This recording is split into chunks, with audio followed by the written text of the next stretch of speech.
Welcome to Books on Air, the podcast that you don't want to miss. You're about to get a sneak peek at what goes on behind the scenes with authors. You'll find out their secret recipe for creating a book. You'll find out where they get their ideas, and you'll get the inside scoop on their newest project. Want to know more? Great. We'll tell you where to find them on social media.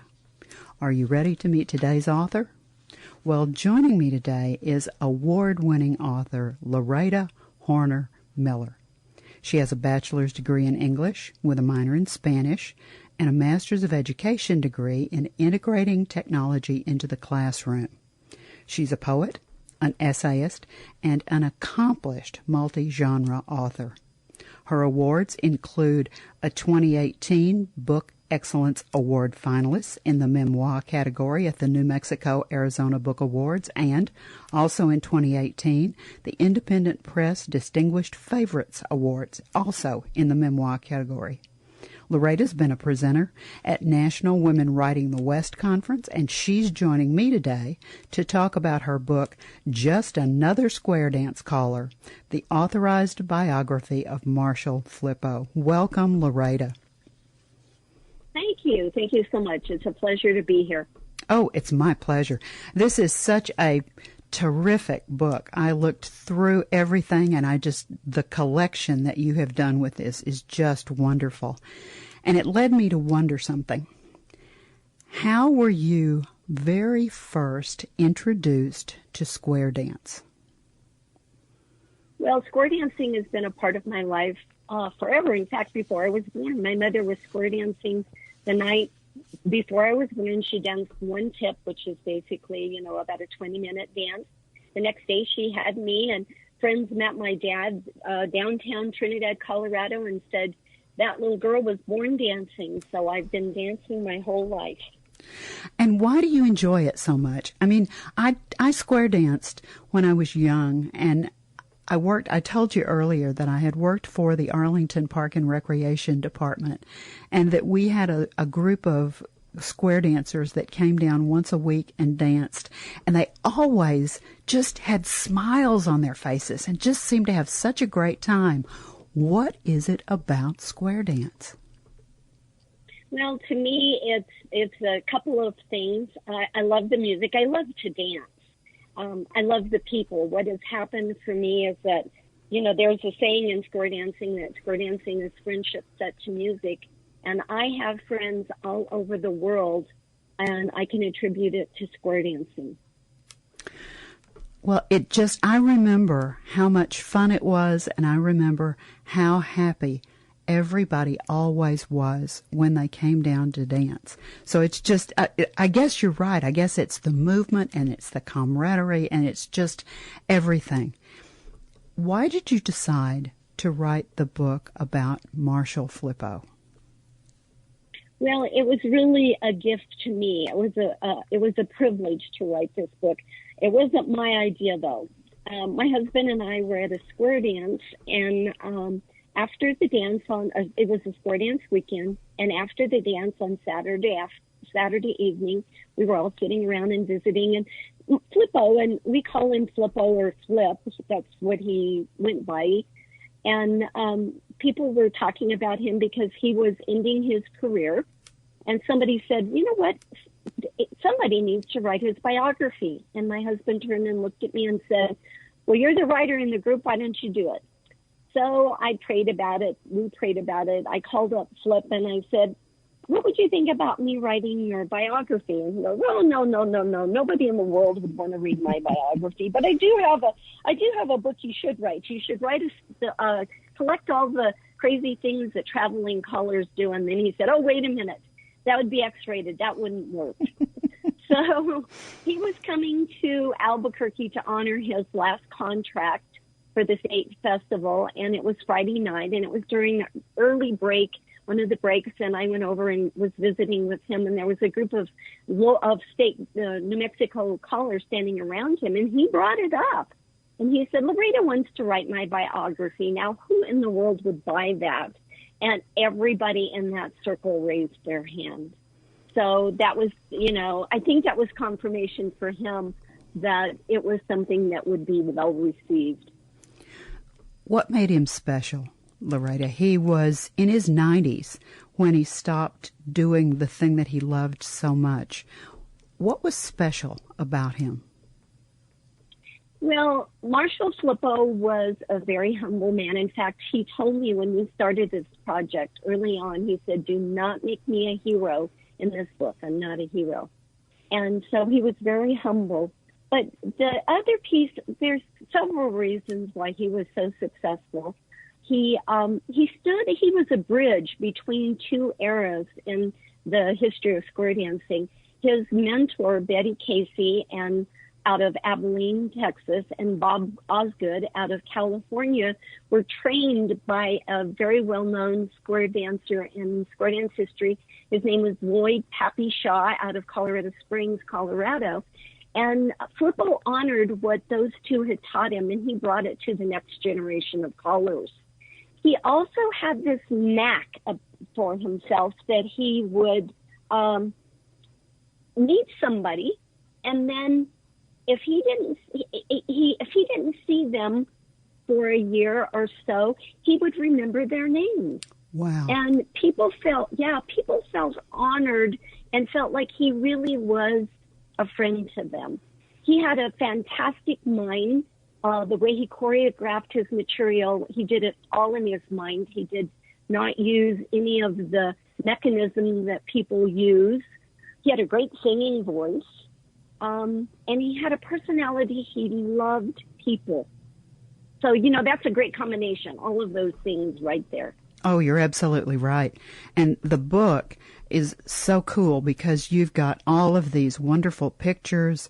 You feature so many of the other callers. And I loved it because in the prelude or in the very beginning of the book, you talk about trying to write in Flip's Texas accent. And as a Texan, as I read that, I could not help but chuckle as I would read through the way that a Texas accent sounds to someone. I loved that. You spent over 40 hours interviewing people and all kinds of things. How did you do that? Did you go places? Did you do that online? How did you do all that? Well, the interviews were done. Flippo and I had two face-to-face times. He lived in Tucson, Arizona, and I live in the Albuquerque, New Mexico area. So we had two face-to-face meetings. One was when we started the activity. I went to Tucson for a writing conference, and we had about 3 or 4 hours together. And then he was coming to Albuquerque for the Caller Lab Convention, which is the it's the International Callers Association. And so we had about 4 hours there. Everything else was done on a weekly conversation interview with him, and I kept it an hour because of his age. So that was the interviews with him. The other interviews that I did that are throughout the book, some of them I did face-to-face at dance events. Some of them were done on the phone, and I recorded them and then transcribed them. Some of them, people emailed me stories because he wanted to tell stories on all of his caller friends, and I included that in the book. But then I thought, well, you know what? If he's telling stories on them, they should have the opportunity to tell stories on him. So I put an all call out to callers, and then the Callers Association, Caller Lab helped me and put the email out to their big organization. And callers sent me stories. So it didn't take a lot of work to get all the stories that I had in the book. I mean, people wanted to tell stories on Flip. How long did it take you to put this together? This is a tremendous amount of work. Well, we started in October of 2017, and I just released it in May of 2020. So it was a lot of work. Wow. You did such a beautiful job. All of the pictures, I think they really, really make the book. And I want our listeners to realize that this is just not about the square dance era for Marshall Flippo. You also traced his life. There are pictures in there from his childhood, You went back to his service in the Navy in World War II. I mean, this man is really so multifaceted. I was really interested and surprised at all the different things that he's done and all the different aspects to his life that there were. And you uncovered so many things. You did such a thorough job, Loretta. Well, he was really proud of the service that he did. And I think that, to me, it is, thank you for saying that. To me, it's a history book. It's a slice of Americana. That's what my husband says. And it's really a picture of what life was like in, around World War II. Flip was 17 when he enlisted into the Navy. And, his experience was that he got in on the end of World War II, but he still had a taste of what the reality was. And it really gives a snapshot of the patriotism that was so viable at that time. A 17-year-old feeling deep in his heart that he wanted to go and serve for this country. So I don't know. I really think it's a history book. That was one of the reasons that I put the extensive index in the back of the book, is that I wanted it to be something that people could read and then look through and use, kind of like, being a retired teacher, like a textbook, because it really is a slice of American history. And I like the way that you characterize it as a slice of life. This is a slice of a very special life, but you're right. This is the greatest generation. You've immortalized one of the greatest generation, because that's how they characterize the people who served in World War II, whether it was a man or a woman, men or women, because that was a very different kind of situation and a very different kind of war. I agree with you. I think it's an excellent slice of life. I'm sure that we have titillated our listeners with all of our talking about the book. Is there a piece of it that you would like to share with the listeners? Yes, there is. Please do. This is, and this is kind of what goes hand in hand with what we were talking about. When I wrote this book, I was aided by a writing group, and no one in the writing group are square dancers. And so I have a section in the book that's called Dear Reader. And I added this because I wanted it to address the people that I felt that were probably not in the square dance world. Welcome to Marshall Flippo and the world of square dancing. Star, legend, all words used to describe Marshall Flippo in the square dance world. Yet when we started this project, he made me promise that I didn't portray him as a hero. His humble spirit spoke volumes about his view. Marshall Flippo died on Sunday, November the 4th, 2018. He called actively until he was 90 years old, having a 64-year career in the field he loved. During his heyday, he worked at Kirkwood Lodge in Osage Beach, Missouri for half of the year, calling 7 nights a week, and the other half he toured the United States, calling usually 6 nights a week for 42 years. He endured this grueling schedule because he did what he loved. He returned to his Texas roots as often as he could and called the anniversary dance for the Grand Squares Square Dance Club in San Antonio, Texas for 44 years. He had long-term relationships with many dancers, clubs, and festivals all over the world. He truly was a Renaissance man. The rough times of the Depression and the subsequent recession formed Marshall Flippo, forcing the Flippo family to move several times around the Abilene area, searching for lower rental costs and better housing. As a caller, he spent 6 months of a year for 42 years traveling the country and the world, a gypsy. Did the frequent moves during his early years set him up for this lifestyle? It was 1944 and Flippo focused on World War II. He volunteered at 17, influenced by the world's impact on his country and his surroundings. Flippo's oldest sister and best friend enlisted, leading the way for him.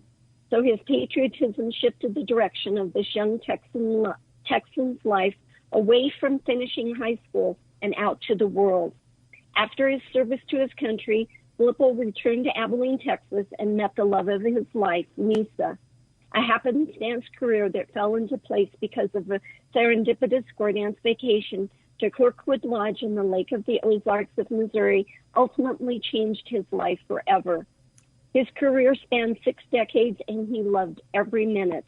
He came to the activity a bashful young Texan and felt the formula for his success was he was the luckiest man in the world at the right place at the right time.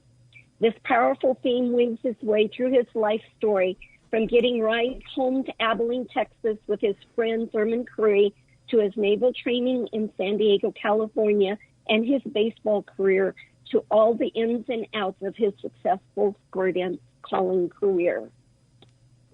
So that's just a slice of the book. That's great. I think that's a wonderful overview of exactly what the book contains.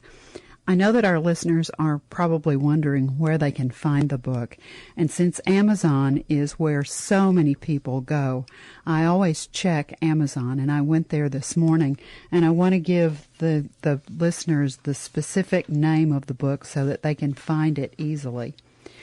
It's called Just Another Square Dance Caller, the Authorized Biography of Marshall Flippo. And it's by Larada, Lorada, Loretta Horner, Horner dash Miller, Miller. And if you can get Just Another Square Dance Caller in that search feature at the top of Amazon and click on it, the book will come right up. And there's a really, really superb excerpt. When you look at the cover of the book, on the right-hand corner, there will be the words, "Look Inside." If you'll just click on those little look inside words, the book opens and you get to read a really beautiful excerpt. It's not only available on Amazon, but it's also on your website. Is that right, Loretta? Yeah. Yes, it is on my website. And if you would prefer an autographed copy, also I would like you to know it's available in paperback and hardback and ebook too, in all the 4 book ebook formats. My website is laradasbooks.com. So it's LARADAS books, BOOKS.com. And you can get it there by ordering through PayPal. Now, there are some other things on that website. You've got some trailers from the book that you produced, some visual trailers. Tell me about those. Well, I had a lot of fun doing those. Flippo was really an interesting person, so I love doing that kind of production. So I have one that has his childhood and his growing up and his Texas roots. Then one of the more popular ones is one of the things that happens at square dance festivals is on Saturday night they have what they call an after party, and they do skits there. And Flip was the king of skits. So I have several of his most popular skits identified in that trailer. And then one of the things we haven't talked about is that Flippo was known internationally. He, because he worked at Kirkwood Lodge for 42 years, people came there from all over the world and then invited him to go to their country to do festivals. So on the third trailer, I highlight all the different countries that he went to, especially highlighting Japan. He had a love affair with Japan, and Japan had a love affair with him. That sounds so surprising, doesn't it? Yeah, really. Now, it is a Texas. Well, let me tell you just a little quick side story. One of the ladies that was interviewed in the book, her name is Martha, and I cannot pronounce her last name, but she was interviewed, and she said there is a whole generation of Japanese callers that call with a Texas accent.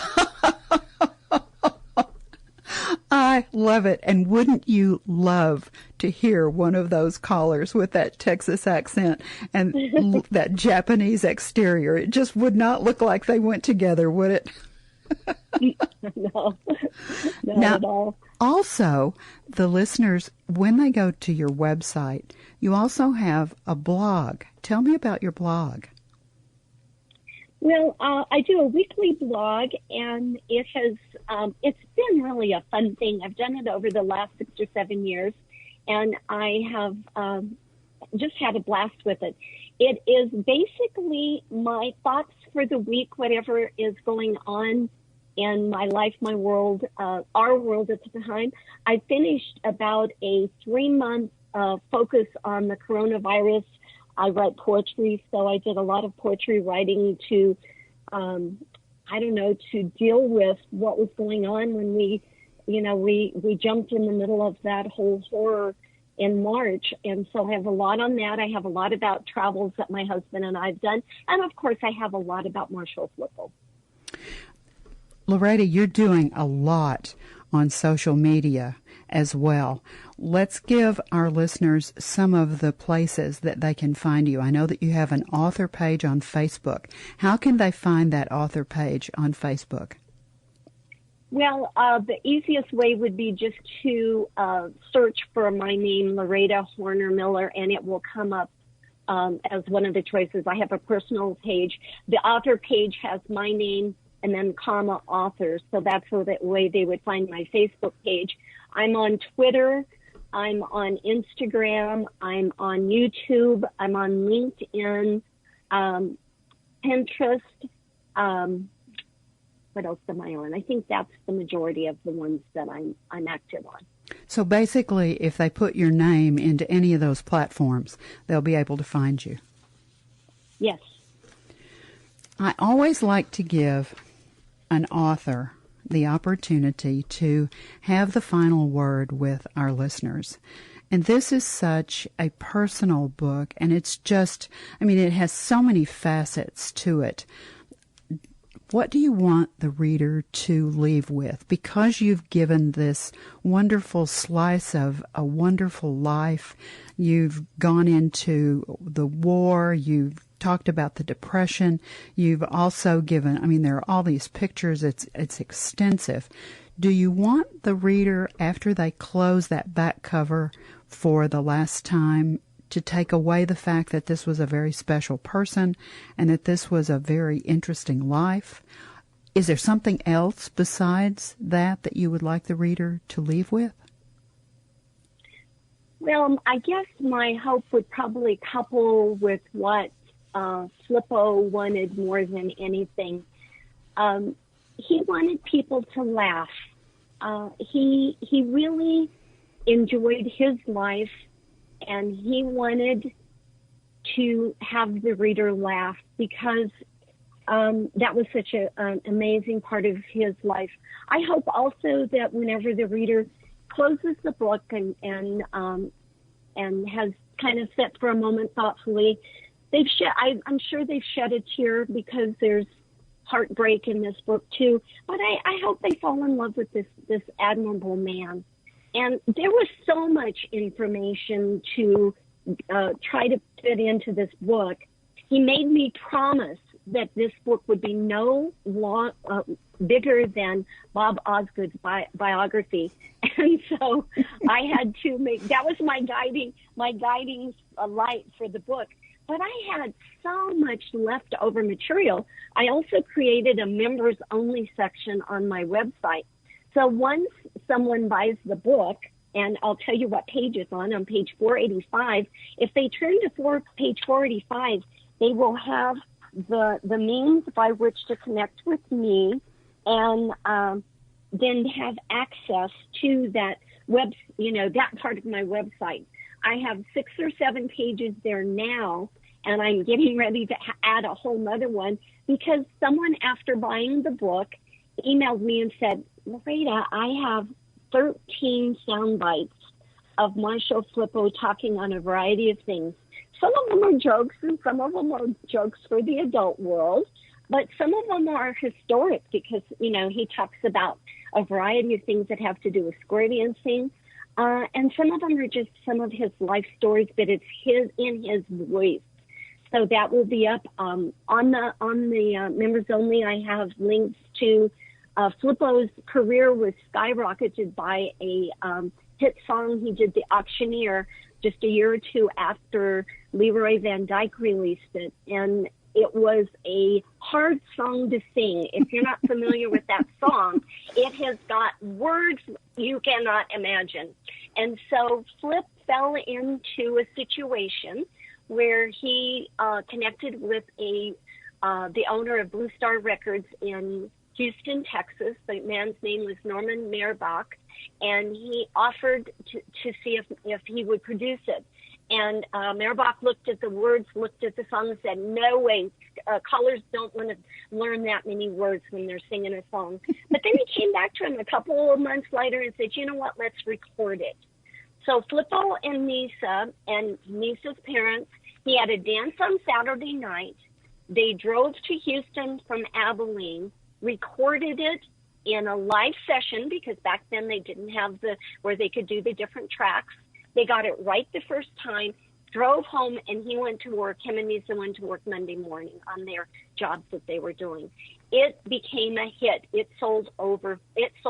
He received a gold, an award, a gold record. He sold 500,000 copies of that record. Wow. Loretta, yeah. You have just done such a wonderful work, and I know the listeners can hear the enthusiasm in your voice and the admiration that you hold for Marshall Flippo. It's just so obvious in the stories that you've shared with us and just in your voice in general. Thank you so much for sharing that with us today and for being our guest on Books on Air. Thank you so much for giving me this opportunity. I really appreciate it.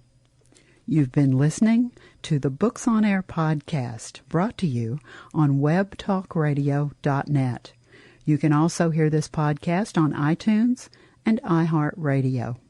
And don't forget, you can find Loretta Horner-Miller's book, Just Another Square Dance Caller, on Amazon.